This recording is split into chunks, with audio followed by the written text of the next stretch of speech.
सूरत के पीछे छिपा होता है कोई ना कोई गुनहगार। नमस्कार, मैं हूं आपके साथ विभा उपाध्याय। तफ्तीश की राह में आने वाली हर कड़ी सुराग बनकर पहुंचाती है गुनहगारों को सलाखों के पीछे। आप बने रहिए हमारे साथ, क्योंकि हर जुर्म के खिलाफ हमारी तफ्तीश लगातार जारी है।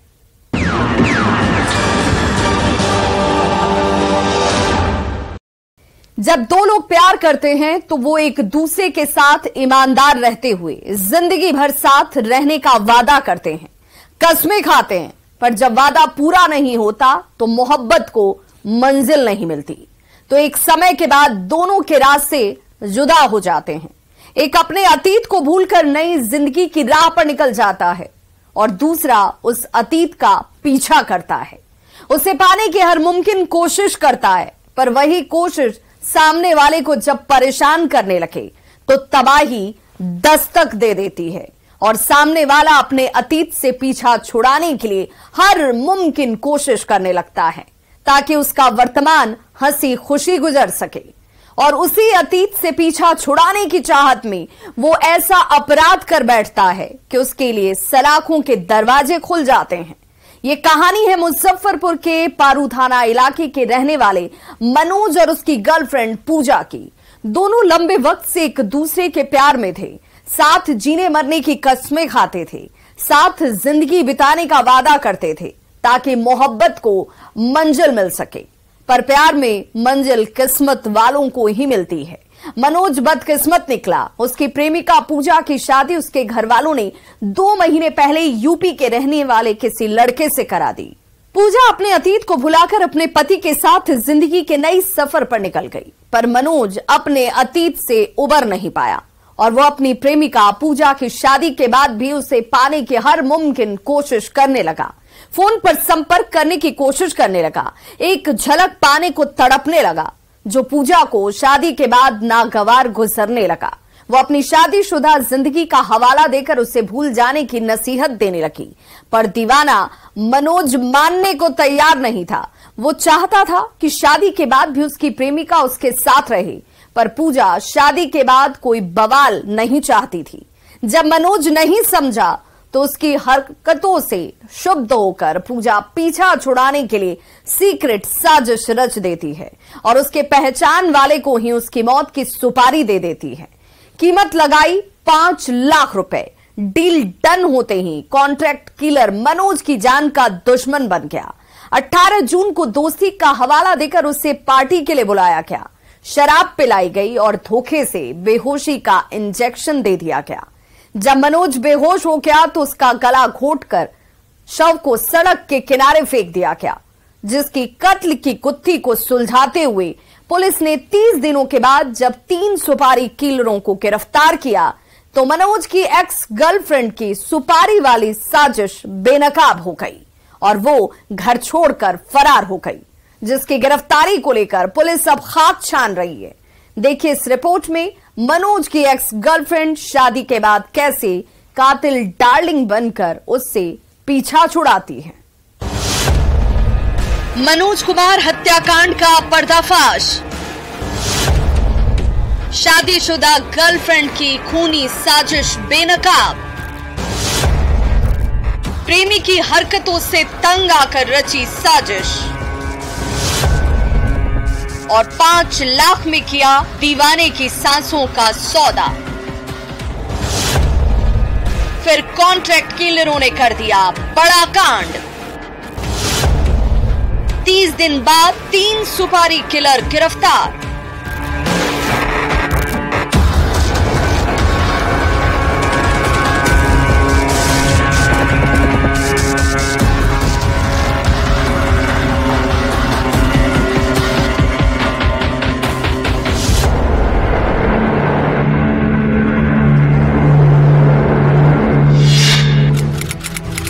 तारीख 18 जून 2023।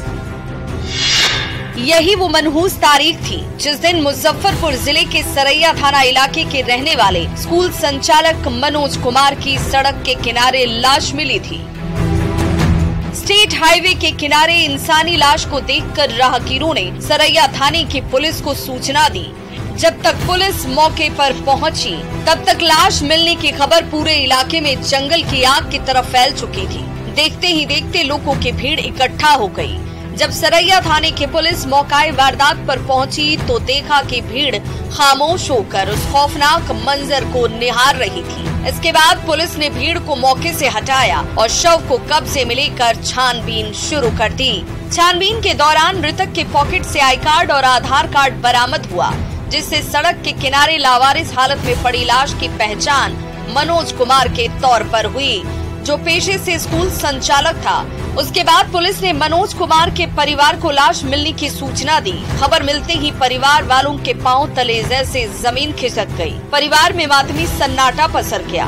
किसी तरह परिवार के लोग हिम्मत जुटाकर मौके पर पहुंचे। मौके पर पहुंचने के बाद पुलिस ने शव का पोस्टमार्टम कराकर घर वालों को शव सौंप दिया, जिसके बाद परिवार के लोगों ने अज्ञात अपराधियों पर हत्या का आरोप लगाते हुए FIR दर्ज करा दी, जिसे आधार बनाकर पुलिस SIT गठित कर मामले की तफ्तीश में जुट गई। 18 जून 2023 को एक मनोज नामक व्यक्ति थे, जिनकी डेड बॉडी सरैया थाना के अंतर्गत प्राप्त हुई थी और उनके परिजनों के बयान के आधार पर अज्ञात अपराध कर्मियों के विरुद्ध कांड दर्ज कराया गया था। इस हत्याकांड को लेकर एक SIT गठित की गई थी, जो SDPO सरैया कुमार चंदन है उनके नेतृत्व में थी, और इसमें जो सरैया के थाना अध्यक्ष हैं जयप्रकाश, वो और उनकी टीम और DIU टीम लगातार काम कर रही थी। तो पुलिस के लिए ये केस बिल्कुल ब्लाइंड था, जिसे लेकर शुरुआती दौर में पुलिस को परेशानियों का सामना करना पड़ा, पर पुलिस हिम्मत नहीं हारी और ब्लाइंड केस की गुत्थी को चैलेंज के तौर पर लेते हुए जांच की आंच को तेज कर दिया। एक एक दिन बीतता गया, पर पुलिस को कोई सुराग हाथ नहीं लगा। 30 दिनों के बाद जब पुलिस कातिलों तक पहुंची तो हैरान करने वाला सच सामने आ गया, जो इश्क की साजिश में लिपटा हुआ मिला। मनोज हत्याकांड की ब्लाइंड गुत्थी को सुलझाने के लिए पुलिस हर दांव पेच अपना रही थी, अपने अनुभव का इस्तेमाल कर रही थी, हर थ्योरी अप्लाई कर रही थी, ताकि अंधेरे में कोई सुराग मिल जाए। इस दौरान पुलिस ने अपनी टेक्निकल टीम की भी मदद ली। आसपास लगे CCTV कैमरे को खंगाला गया। पुलिस के हाथ लेकिन कोई ठोस सबूत नहीं लगा और न ही कातिलों का कोई सुराग ही मिला, जिसे आधार बनाकर पुलिस मनोज के कातिलों तक पहुंच पाती। जिसके बाद पुलिस ने अपनी जांच की दिशा को बदला और मनोज के मोबाइल नंबर को खंगालने लगी, ताकि कोई सुराग हाथ लग सके। इस दौरान पुलिस मनोज के मोबाइल नंबर पर CDR निकालती है और बारीकी से एक एक नंबर की जांच करती है। जांच के सिलसिले में पुलिस को एक ऐसा नंबर हाथ लगा जिस पर मनोज की आखिरी बार बात हुई थी। वही नंबर कातिलों के लिए काल बन गया। उसके बाद पुलिस उस नंबर का डिटेल निकालती है और पहुंच गई आखिरी नंबर के धारक के पास, जिसका नाम रोशन कुमार है, जो वैशाली जिले के करताहा थाना के कंचनपुर धनुषी का रहने वाला है। पेशे से कंपाउंडर है, जिसे पुलिस ने अरेस्ट कर लिया, लेकिन तब तक 30 दिनों का लंबा वक्त बीत चुका था। रोशन की गिरफ्तारी के बाद पुलिस पूछताछ करने लगी। पूछताछ के दौरान रोशन ने अपनी झूठी सच्ची कहानियां पुलिस को सुनाई, पर जब पुलिस सबूतों का हवाला देकर सख्ती बरतती है तो रोशन ने साजिश के सारे पत्ते ही खोल दिए और हत्या में शामिल सभी आरोपियों का नाम और पता ठिकाना तक बता दिया, जिसके निशानदेही पर पुलिस 2 और आरोपियों को दबोच लेती है, जिसमें वैशाली जिले के करताहा थाना के कंचनपुर धनुषी का रहने वाला सर्वेश कुमार और पारू थाना क्षेत्र के कमलपुरा का रहने वाला कृष्णा सहनी शामिल है। तीनों से पूछताछ करने लगी पुलिस, जिसमें मनोज की हत्या की गुत्थी इश्क की साजिश में लिपटी हुई मिली और पूछताछ में तीनों ने बारी बारी से अपना जुर्म भी कबूल कर लिया। मास्टरमाइंड का नाम, पता और ठिकाना बता दिया, जिसने मनोज की जिंदगी के पन्नों पर मौत की खौफनाक स्क्रिप्ट लिखी थी, जिसका नाम पूजा कुमारी है। इसी ने 5 लाख में मनोज की हत्या की सुपारी दी थी। 3 आरोपी जो कॉन्ट्रैक्ट किलर थे उसे गिरफ्तार कर लिया है। साथ ही साथ जो मुख्य आरोपी उसकी प्रेमिका है उसका भी नाम सामने आया है, उससे भी गिरफ्तार करने की कोशिश जो है वह जारी है। कई अन्य नाम हैं। पुलिस लगातार तमाम आरोपियों को पकड़ने में जुटी हुई है। देर रात्रि में 3 लोगों की गिरफ्तारी हुई है, जिसमें से एक व्यक्ति का नाम रोशन है, दूसरे का नाम सर्वेश है और तीसरे का नाम कृष्णा है। इन तीनों ही व्यक्ति की इस आपराधिक वारदात में मुख्य रूप से संलिप्तता थी और इसके अतिरिक्त एक 4 व्हीलर भी बरामद किया है पुलिस ने, स्विफ्ट डिजायर कार, जिसके माध्यम से जो मृतक थे मनोज, उनको ले जाया गया था और उस 4 व्हीलर में ही उनकी हत्या भी की गई थी। इस हत्या की जो वजह थी वो वजह मुख्य प्रेम प्रसंग का मामला था। तीनों आरोपियों की गिरफ्तारी से ये साफ हो गया था कि पेशे से स्कूल संचालक मनोज कुमार की हत्या प्रेम प्रसंग में की गई थी और उसकी शादीशुदा प्रेमिका ही 5 लाख में मनोज की सांसों का सौदा की थी। पर सवाल ये कि मनोज की एक्स गर्लफ्रेंड ने आखिर ऐसा किया क्यों?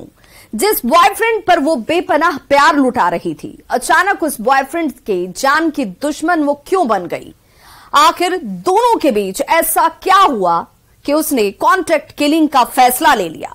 डेंजर डार्लिंग बनकर उसके पीछे की कहानी को समझने के लिए मोहब्बत के दीवानों के निजी जिंदगी के पन्नों को पलटना होगा, क्योंकि यह खौफनाक और डरावनी वारदात समाज के बीच घटी है, जिसके पीछे की कहानी जानना आपके लिए भी बेहद जरूरी है।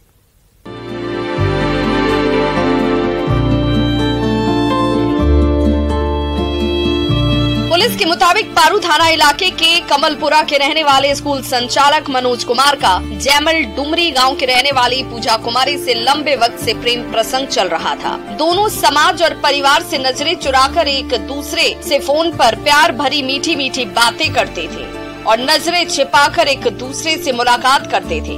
एक दूसरे के एहसासों के साथ जिंदगी में मोहब्बत के रंग भरते थे, एक दूसरे पर बेपनाह प्यार लुटाते थे। इसी बीच 2 महीने पहले मार्च महीने में मनोज की गर्लफ्रेंड पूजा के परिवार वालों ने उसकी शादी यूपी के किसी लड़के से ही तय कर दी। मनोज की गर्लफ्रेंड पूजा अपने परिवार के फैसले का विरोध नहीं करती है और हंसी खुशी शादी करके अपने पति के साथ जिंदगी के नए सफर पर निकल गई, पिछली जिंदगी को भूलकर। पर मनोज के सिर से पूजा के प्यार का बुखार नहीं उतरा, जिसका नतीजा हुआ कि मनोज अपनी माशूका पूजा की शादी के बाद भी लगातार संपर्क साधता रहा और बातें करने की कोशिश करता रहा, जिसका पूजा विरोध करने लगी और शादीशुदा जिंदगी का हवाला देकर मनोज को समझाने की कोशिश करने लगी। पर दीवाना मनोज समझने को तैयार नहीं था। फिर पूजा बार बार मनोज को अपनी शादी का हवाला देकर समझाती रही और कहती रही कि अब पहले जैसे हमारे बीच में कुछ नहीं रहा, मेरी शादी हो चुकी है, मुझे अपनी जिंदगी जीने दो। पर मनोज इसे मानने को तैयार नहीं था, जिसके बाद पूजा को डर सताने लगा कि उसकी शादीशुदा जिंदगी तबाह हो जाएगी, उसका बसा बसाया घर उजड़ जाएगा, जिसे बचाने के लिए पूजा अपने एक्स बॉयफ्रेंड मनोज कुमार को रास्ते से हटाने का फैसला कर लेती है। मनोज से पीछा छुड़ाने का तरकीब सोचने लगती है। जब कोई रास्ता नहीं दिखा तो पूजा अपराध की राह पर निकल गई और अपने एक्स बॉयफ्रेंड मनोज की मौत की सुपारी 5 लाख में 3 सुपारी किलरों को दे दिया। प्रेम प्रसंग का मामला था। वहीं सरैया की ही एक महिला है, उनके साथ में मृतक का पूर्व में प्रेम प्रसंग था। कालांतर में उस महिला की शादी हो गई अन्यत्र स्थान पर एक दूसरे राज्य में, और महिला ने अपने जो पुराने प्रेम प्रसंग के संबंध थे उनको समाप्त करने की लगातार उनसे रिक्वेस्ट की, लेकिन मनोज लगातार इस बात पर दबाव दे रहे थे कि नहीं, जो पूर्व का संबंध है वो लगातार जारी रहे। प्रेम प्रसंग काफी दिनों से चल रहा था और उसकी प्रेमिका की शादी कहीं और हो गई थी, जिसके बाद भी मनोज चाहता था कि उसकी प्रेमिका कृष्णा भारती से उसका संबंध बना रहे। कई बार उसके ससुराल तक पहुंच गया था, जिससे नाराज उसकी प्रेमिका ने 3 कॉन्ट्रैक्ट किलरों से बातचीत की और 5 लाख में सौदा तय हुआ था। इस मामले में एक लिखित कॉन्ट्रैक्ट साइन करके भी उस प्रेमिका ने दिया था और 5 लाख की बात पर 4 जो ब्लैंक चेक है वह भी सौंपा गया था। पुलिस के मुताबिक शादी के बाद पूजा अपने एक्स बॉयफ्रेंड मनोज कुमार से कोई रिश्ता नहीं रखना चाहती थी, पर मनोज चाहता था कि शादी के बाद भी पूजा उसकी माशूका बनी रहे। जो पूजा को नागवार गुजरा, उसके बाद जो कुछ हुआ वो बेहद खौफनाक था, जिसके आगे की कहानी दिखाएंगे आपको ब्रेक के बाद। तो आप बने रहिए और